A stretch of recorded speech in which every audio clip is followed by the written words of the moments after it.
Welfare economics studies the conditions under which the solution to a general equilibrium model can be said to be optimal. This requires, among other things, an optimal allocation of factors among commodities and an optimal allocation of commodities among the consumers. In welfare economics, attempt is made to establish the criteria or norms with which to judge or evaluate alternative economic states and policies from the viewpoint of the society's well-being. In the word of Oscar Lange, welfare economics establishes the norms of behavior which satisfy the requirement of the social rationality of the economic activity. The term social rationality of economic activity is to be interpreted as that activity which ensures the optimum allocation of resources and therefore guarantees the maximum social welfare. In this context, Oscar Lange says the norms of behavior established by welfare economics are supposed to guarantee the optimal allocation of economic resources of the society. The interrelationship among the various parts of the economy implies that certain specific change in one part of the economy affect the resource allocation in all other parts of the economy. Thus, a central problem in welfare economics relates to whether a specific change in the resource allocation will increase or decrease its social welfare. After studying this module, you shall be able to know the concept of welfare economics, learn about Pareto optimality. Let us now begin with the Pareto optimality criteria.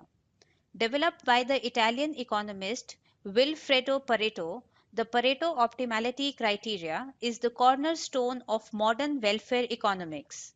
The criteria is used to determine whether the social welfare is higher in one economic situation than in another. According to the Pareto optimality criteria, a distribution of inputs among the commodities and of commodities among consumers is Pareto optimal or Pareto efficient if no reorganization of production or consumption is possible by which some individuals are made better off without making someone else worse off. In other words, Pareto optimal is a situation in which it is impossible to make anyone better off without making someone else worse off. This situation is also called Pareto efficient. It follows that any change that improves the well-being of some individuals without reducing the well-being of others clearly improves the welfare of society as a whole and should be undertaken.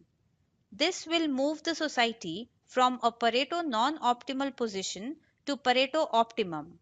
Once at Pareto optimum, no reorganization of production and exchange is possible that makes someone better off without at the same time making someone else worse off. In a Pareto optimal state of an economy, it is impossible to make anyone better off without making someone worse off by any of the following three means. First, reallocation of the already available goods among consumers. Second, reallocation of inputs among producers in order to increase the output of some goods without reducing the output of any other good. Third, changing the composition of output, that is, producing more of some and less of others. Let us examine each of these situations. First, allocation of goods among consumers. Efficiency in exchange. Pareto optimality in exchange is achieved when allocation of commodities among the consumers is such that it is not possible to increase the satisfaction of any person without reducing the satisfaction of someone else. Pareto optimality in exchange can be achieved only when all the consumers have the same marginal rate of substitution between the same pair of goods. This marginal condition with reference to two commodity and two consumer model may be expressed as MRS of A for good Y is equals to MRS for B for good X and Y. In a situation where this condition is not fulfilled, it is always possible to increase the total welfare by transferring some units of a commodity from a person who derives lower utility to the person who derives greater utility. The Pareto optimum allocation of commodities among the consumers is illustrated by using Edgeworth box as represented by the diagram. Pareto used ordinal utility functions to represent consumers' preferences as well as welfare levels using a two-consumer economy A and B. We can indicate their welfare levels by means of indifference curves mapping which satisfy the normal properties of consumer's preference ordering. The indifference curves for consumer A convex to origin OA are given by A1, A2, A3 and A4. The indifference curves of consumer B convex to origin OB are given by B1, B2, B3 and B4. The dimensions of the box are given by the total amount of the two commodities owned by the two consumers together. Any point inside the box indicates how the total amount of the two commodities is distributed between the two consumers. In the diagram, at points N, N1, N2 and N3, the indifference curves of consumers A and B are tangential to each other. This would imply that MRS of A for X and Y must equal MRS of B for X and Y at each of these points. The marginal rates of substitution between commodities X and Y are the same for both the consumers A and B. Since marginal rate of substitution are equal, no scope exists for improving the welfare of any one consumer unless the welfare of the other consumer is. It must be noted that Pareto optimality is often called Pareto efficiency.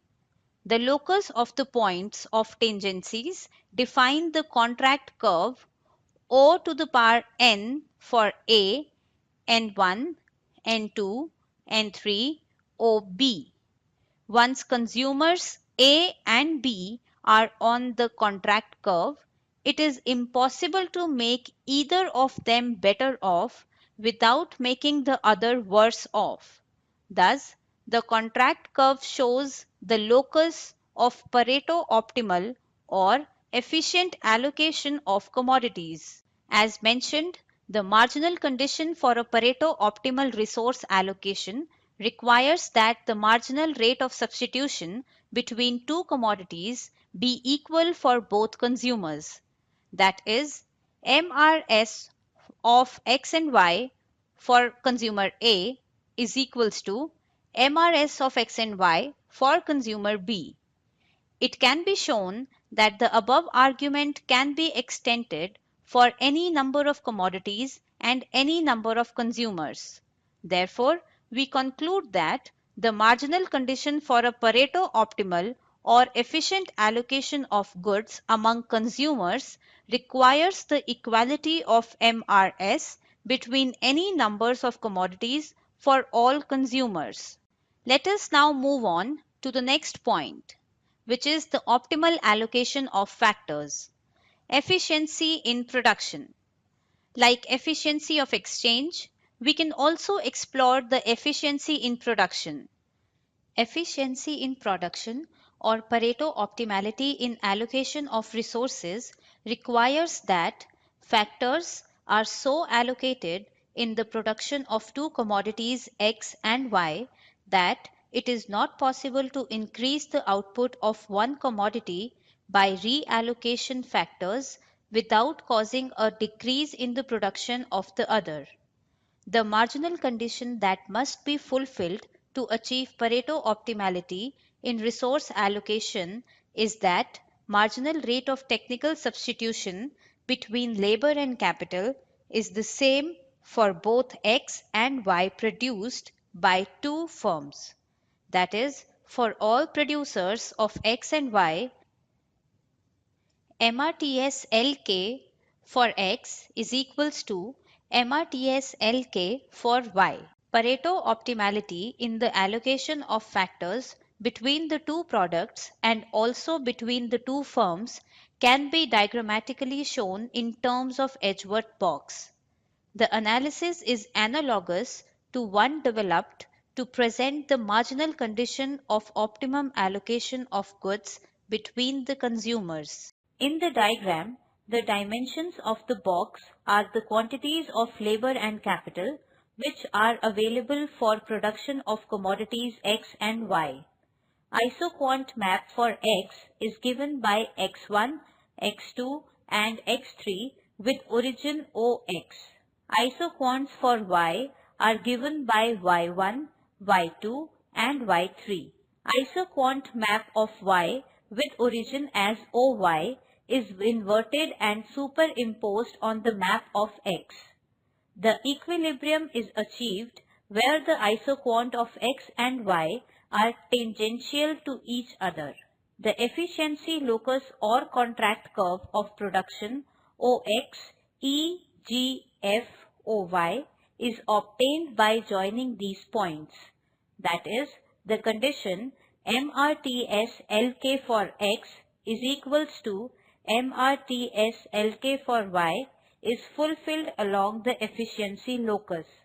Since K is not on the contract curve of production, a reallocation of labor and capital in such a way as to move to a point on the contract curve will allow the production of more of one or both commodities without reducing the output of other. For instance, at point E, more Y and the same amount of X are produced, while at L, the output of both X. It may be noted that there are several points on the contract curve of production, and each of them represents the optimum allocation of labor and capital as between the two firms producing commodities X and Y. But which one of them is the best cannot be said on the basis of Pareto criteria, because movement along the contract curve in either direction represents such factor reallocation which increases the output of one and reduces the output of another firm. Now, we will discuss the optimal composition of output, efficiency in product mix. Given the fixed quantities of commodities, the consumption efficiency ensures their efficient exchange between individuals. Likewise, the production efficiency condition ensures efficient use of resources given the fixed amount of resources in producing different commodities. The third condition for Pareto efficiency is the product mix efficiency. That is, the mix of commodities produced by the economy must reflect the preferences of those in the economy. The economy must produce along the production possibility curve at a point that reflects the preferences of the consumers. Intuitively, this can be done by simply equating the rate of substitution between X and Y on both production and consumption sides. Since MRTXY shows the rate at which X and Y are transformed in production and MRSXY show the rate at which consumers are willing to exchange X and Y, the two ratios must be equal in the equilibrium. This gives the Pareto optimum condition for product mix. That is, it requires the equality between MRT in production and MRS in consumption for every pair of commodities and for every individual. In the case of a very simple economy composed of only two commodities and two individuals A and B, Pareto optimality in production and consumption requires that MRT x and y is equals to MRS of A for x and y is equals to MRS of B for x and y. The product mix efficiency condition thus requires a simultaneous equilibrium in production and consumption as represented in the diagram. For example, corresponding to point E on the production possibility curve, the total production OX1 and OY1 should be distributed between individuals A and B such that the slope of the tangent of point E is the same as of the tangent at point L on the exchange efficiency locus. The same rules would apply for point F as well should this combination of OX0 and OY0 be chosen given the resource endowments. This means then product mix being produced at point E and F on the production possibility curve is consistent with the preferences of the two consumers under the different situations. Therefore, composition of production at point E and consumption pattern of individuals at point L would ensure maximum satisfaction and represent Pareto optimal product mix. Likewise, same inference can be drawn with regard to point F on the production possibility curve, which is consistent with the preferences of the two consumers at point M. This is because let us now discuss the role of value judgments in welfare economics. Welfare economics examines the conditions for economic efficiency in the production of output and in the exchange of commodities and equity in the distribution of income. The maximization of society's well-being requires the optimal allocation of inputs among commodities and the optimal allocation of commodities among consumers. The conditions for the optimal allocation of inputs among the commodities and exchange of commodities among the consumers requires that MRTXY is equals to MRSXY for A is equals to MRSXY of B. These are the objective criteria devoid of ethical connotation or value judgments. On the other hand, it is impossible to objectively determine the optimal distribution of income. This necessarily requires interpersonal comparisons of utility and value judgments. For example, imposing a tax of rupees 1000 on individual A and giving it as a subsidy to individual B will certainly make B better off and A worse off. But who is to say that the society composed of both individuals is better or worse off as a whole? Determining this involves comparing the utility gained by individual B.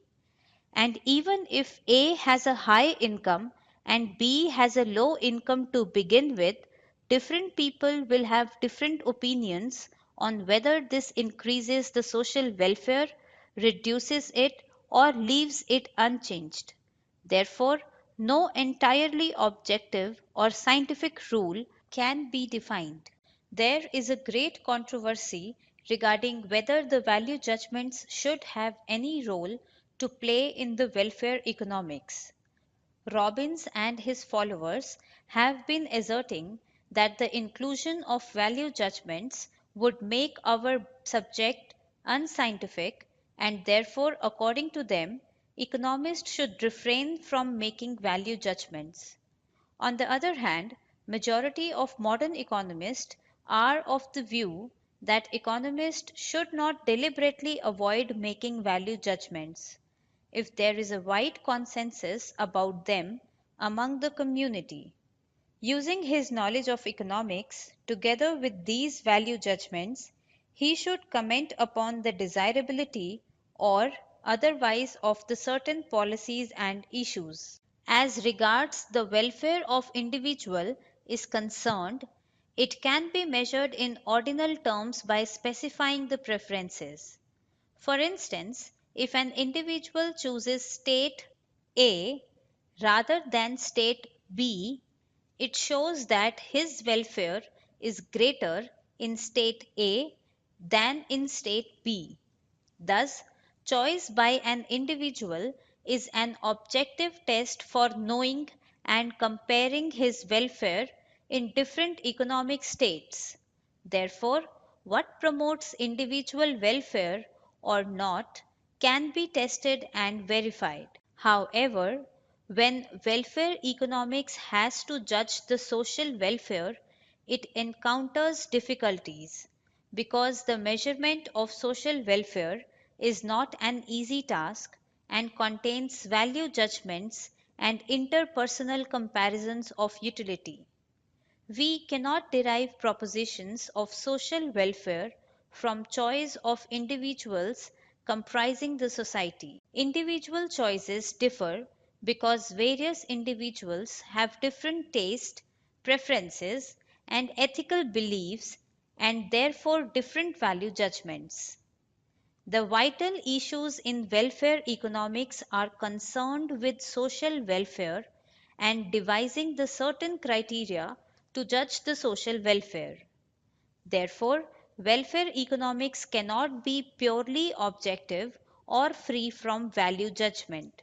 According to Wilfredo Pareto, the social welfare depends upon the welfare of the individuals comprising the society, and according to his optimality criteria, if at least one individual is made better off by certain economic reorganization and no one being made worse off, the social welfare increases.